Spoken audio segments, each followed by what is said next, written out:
Oh, game week, huh? Big game here this week, so excited about the opportunity we got to get on the road. SEC opener. Going to be a great environment. Our guys are excited and had a really good practice yesterday. Anticipate great energy today. So with that, I'll open up for questions. What was McClure's injury Saturday? Thumb.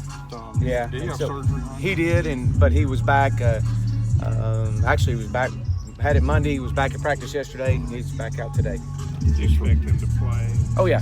No, he'll play. And do you anticipate Soley starting at end, or? I do. I anticipate that could happen. Again, we'll see with where we are. Jamario will not practice today, but again, he's kind of day to day right now. But not so they'll get a lot of the reps today. How do you feel about that? If he has to start? Well, I think he's a player that's has came in and I guess in January has done everything we've asked him to do and was definitely a difference maker in the spring and added some weight and bulk and some strength during the summer and has really progressed through fall camp. So him and Colin Clay and a bunch of those young guys we anticipate going to be able to play. How about Austin Cabs, Coach? Austin is another one much like Jamario. We'll see today. He won't work out today, but he's kind of game time decision probably with him. Would that be Stromberg if he doesn't? It will. Yeah, Ricky will be a part of that, be a part of the plan. And Shane. What are Austin's and Jamario's injuries? Austin is an ankle and Jamario is his knee.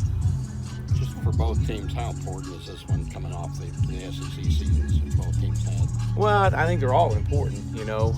Every game is, and to travel on the road, especially when you consider playing on the road in this league and how hard it is to win on the road.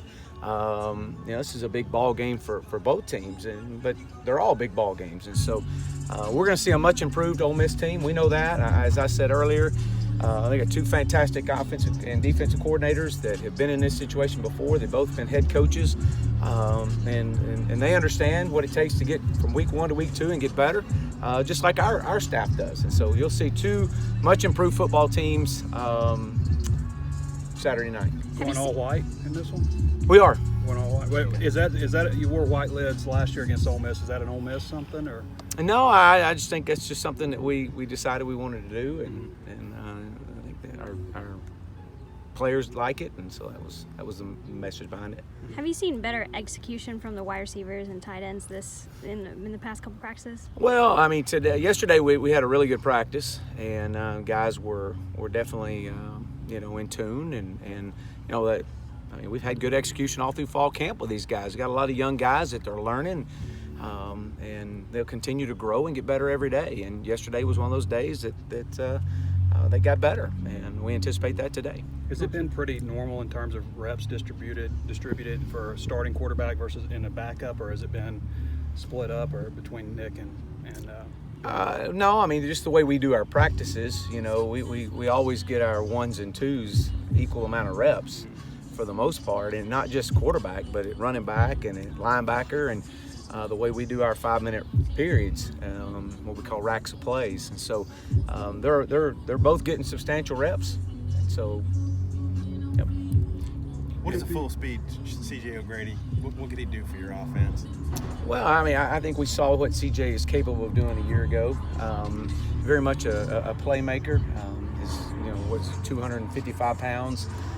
Runs extremely well, very athletic. I mean, a guy that can block and be a threat in the passing game. He's just it creates mismatches, and we're excited to have CJ back and ready to go. He had a really good practice yesterday, and anticipate that today. Soley's got a pretty big wrap on his hand. Will he wear something smaller in the game?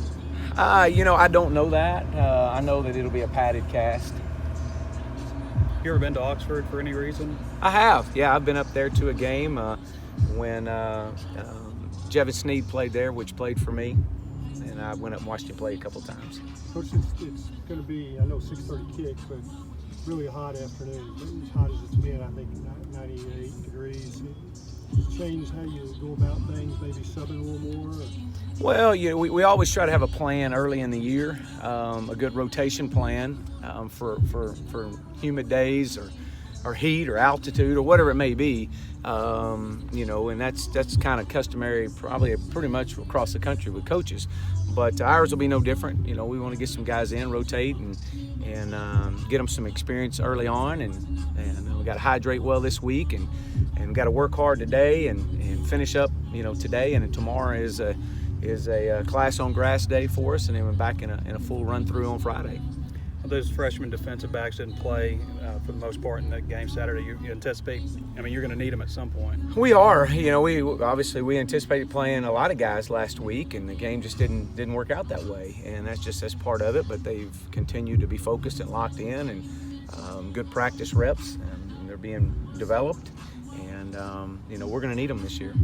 Before last week, SJ posted something on Twitter about the Dat Wood Award. Could you tell us a little bit about that? And then also, did y'all give it out after the Portland State game? We did. Sosa won that award. It kind of exemplifies, you know, not just the player of the game, but it's someone that gives that extra effort, that goes a little bit further and a little bit harder than everyone else, and you know, in critical situations, and maybe creates a big play for us. And it was Sosa. It was Sosa on a quarterback scramble, and so that's what that award will be given out each week. You'd like to give it to every phase of the offense, defense, and special teams, but it just went to Sosa this past week. Do you actually give out a mini bat, or? No, he gets to sign the bat and gets to carry it out. So that's obviously wins are important in any situation, but for recruiting, you guys have been recruiting against a 2-10 record. How far would this go, showing recruits that things are trending the right way? Well, I mean, just all aspects of our program, just a great opportunity for this program, and to continue to step in the right direction. I mean, this is a big ball game. We understand that. These players understand that. They understand what happened last year. They understand that for the last 4 years that it's come down to 10 points, a 4-quarter ball game. It's not going to be any different this week. But, you know, a ball game like this, and you go win on the road, it does wonders for your program. What did you see from Lakia Henry in their season opener against Memphis? Well, I thought he was very active. He's exactly what we thought when we were recruiting him.